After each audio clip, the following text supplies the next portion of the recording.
अस्सलाम वालेकुम जी, क्या हाल है? ठीक है, खैरियत से हैं। कुछ मुझे क्वेश्चन आए और मुझे जो है लोगों ने पूछा कि ये 3PL सर्विस क्या होती है?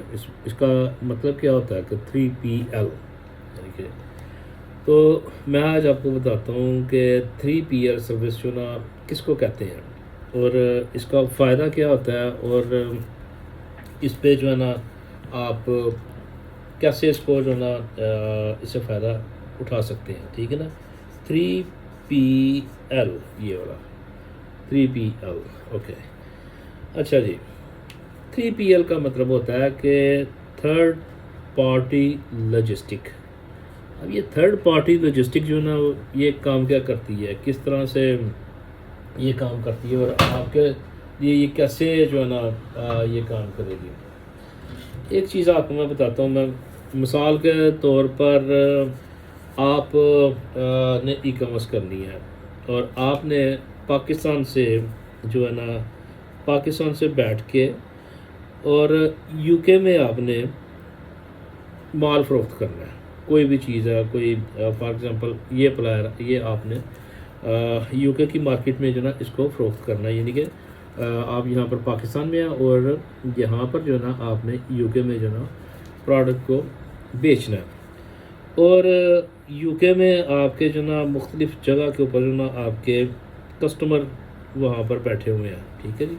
फॉर एग्ज़ाम्पल यूके में ये इस जगह पे इस जगह पे इस जगह पे कस्टमर है और आपने उनको जो ना चीज़ें भेजनी है, सेल करनी है। अगर तो आप पाकिस्तान से बैठ के DHL या ये जो फेडेक्स है, यूपीएस है, इसको इस्तेमाल करते हैं तो बड़ा महंगा रहता है काम ये वाला। और हो सकता है कि ये आपने एक प्लायर भेजना है तो इसके लिए आपको मे बी $50 मे बी $30 आपको इसका फ्रेट जो है ना वो पे करना पड़ जाए।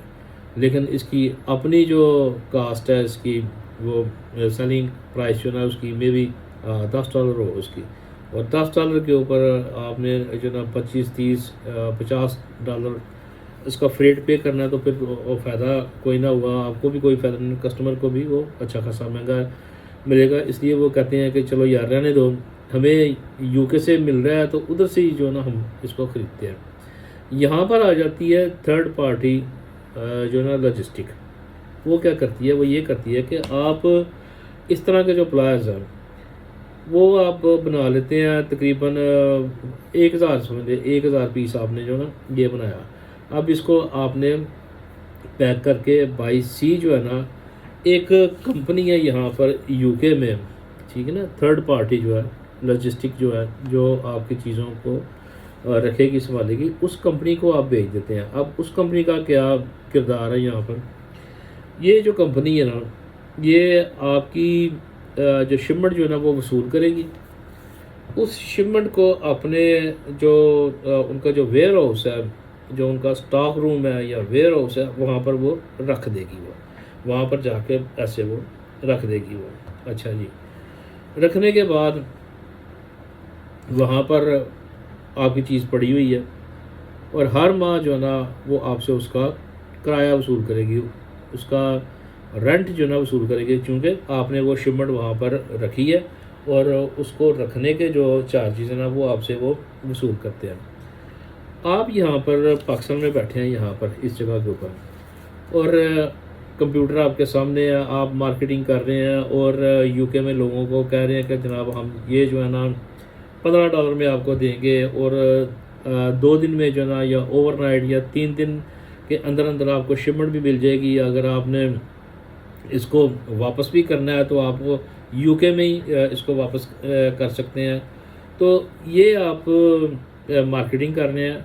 अब आपको जो है ना इसका एक प्लायर का ऑर्डर आ जाता है, आपको ऑर्डर आ गया कस्टमर का, कस्टमर ने अपना एड्रेस और फ़ोन नंबर आपको दे दिया।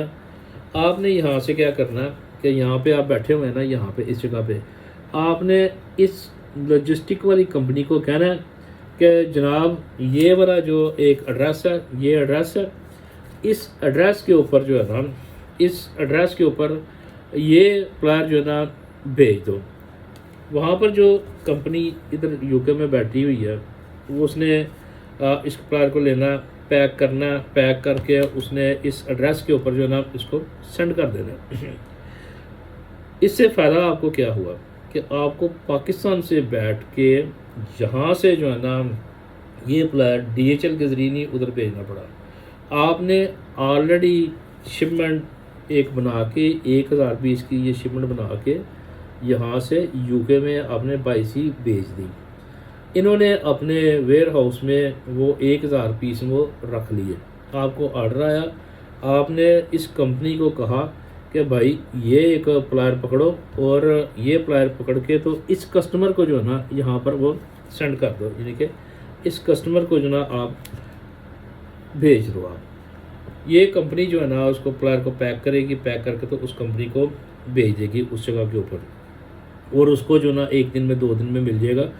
कस्टमर को यही महसूस होगा कि ये जो है ना UK से ही आया और वाकई UK से ही उसको डिलीवरी हुई है। और अगर उसने ये प्लायर वापस करना है या चेंज करना है तो वो अगेन जो है ना ये आपको जो है ना वापस कर देगा, या आपके वेयर हाउस में जो है ना UK वाले वेयर हाउस में जो है ना वो भेज के तो इसको एक्सचेंज भी कर सकता है। अब इस 3PL सर्विस का जो फ़ायदा है वो सीधा सीधा यही फ़ायदा है आपको कि शिपिंग चार्जेस जो है ना वो आपके बचे, आपका टाइम बचा। आप विद इन 2 डेज़ ओवरनाइट या विद इन 3 डेज़ जो है ना अपनी जो प्रोडक्ट है ना वो कस्टमर तक आप पहुंचा सकते हैं।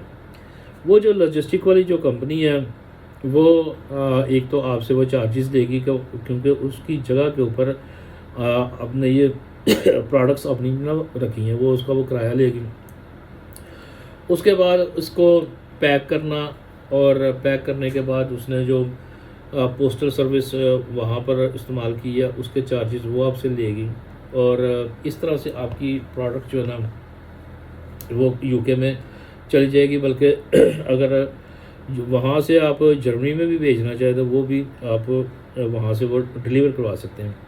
तो ये 3PL जो है थर्ड पार्टी लॉजिस्टिक, इसका ये वाला फ़ायदा है कि आप पाकिस्तान में बैठे हुए हैं, आपकी प्रोडक्ट जो है ना UK में पड़ी हुई है या जर्मनी में पड़ी हुई है या अमेरिका में पड़ी हुई है या कनाडा या ऑस्ट्रेलिया में पड़ी हुई है, दुबई में पड़ी है, तो वहाँ से जो है वो चीज़ें शिप हो रही है।